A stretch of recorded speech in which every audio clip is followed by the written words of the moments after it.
I mean, if you could have a conversation with Eric Holder, what would you tell him?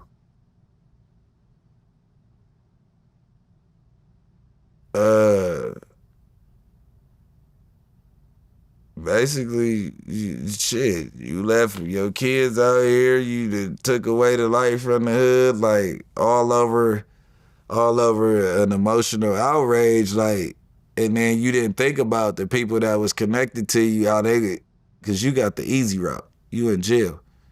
You didn't think about your dad, me, your kids, and all that, how the world perceives them and how the hate that you would cause on, how the hate for you would affect other family members. Like, you know what I mean? Like, for the rest of your life, you got to worry about, does somebody want to do something to one of your kids or do something to your family? Because, like, just because it hasn't happened, but yet, you get what I'm saying? Like, well, yeah, because I was really, I was blown away by the effect that Nipsey's murder had on LA, to the point where the actual ceremony happened in the Staples Center,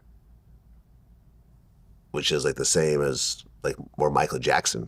That's what I'm trying to say. Yeah. The same place we did Michael Jackson's ceremony. The same place we did Kobe's ceremony. And to be fair, me and Whack 100, we talked about this over time, is like, Nipsey was still somewhat of an underground rapper at the time that he passed. For sure.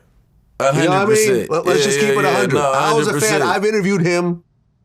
Me and him knew each other. Yeah. We talked. But he still didn't break through to He didn't break through until after he passed. For sure. He had a great album, but that album wasn't going multi-platinum at the time that he got killed. Exactly. You know, he was on the cusp.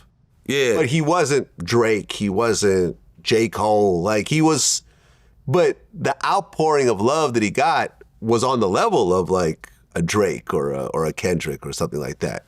Just because of, I think, how tragically it happened and how many people really did love him and respect him, and you know, and I was one of those. Yeah, and the people that he did touch on his run were very like important. I mean, it was a lot of important people, but the way that he touched people, the way that he touched people, it was heartfelt. And everybody who came across him knew him as a very genuine person. Oh yeah, no, like when he passed, it was like, so to see I got him, nothing bad to say about Nipsey on any level. Yeah, to see him go out that way. Yeah, I think that was the big boom for everybody. Like, damn, jealousy. One of his homeboys came and backdoored him after he shows nothing but love for the community and all that. Man. And then it was like he didn't make it all the way as a rapper yet, but who he was in the independent grind and everybody who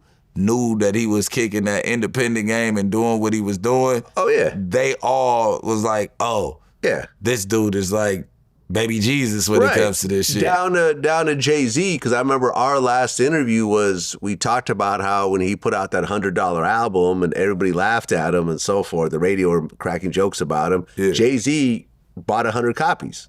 Because he respected what he was doing. And now these days, a lot of artists do that. Put out this $100 albums just for the fans. He started the wave. He started the wave, I man. remember the signing and all that. Yeah, no, he started the whole wave, man. And I was fucked up that week. You know, I was definitely sad living in LA. You felt the sadness in the air in the same way that you felt the sadness when Kobe died. Yeah. It was a sad week for LA, man. Yeah, and I didn't know him the way you knew him, so I know it affected you way worse. Yeah, I was sick. I ain't gonna lie, I was sick. I probably cried with three people, probably three times over death in jail, maybe twice.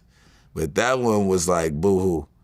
Cause you gotta think, like, the shit with Fats happened 4 days after I went to jail. Like, I got booked for that case, we lose Fats. You get what I'm saying?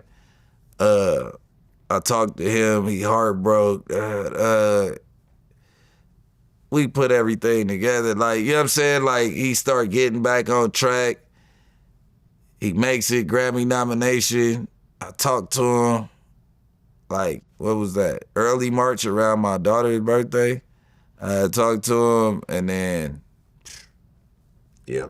I don't get to make it back. I've never got to kick it with that Nipsey that everybody was talking about. Like, I've never got to see the Grammy-nominated Nip. I never got to see the Atlantic Nip. I never got to see this. Like, I seen the entrepreneurship that he was doing, like, before I left with the marathon stuff. But, like, this big rapper dude, I don't know.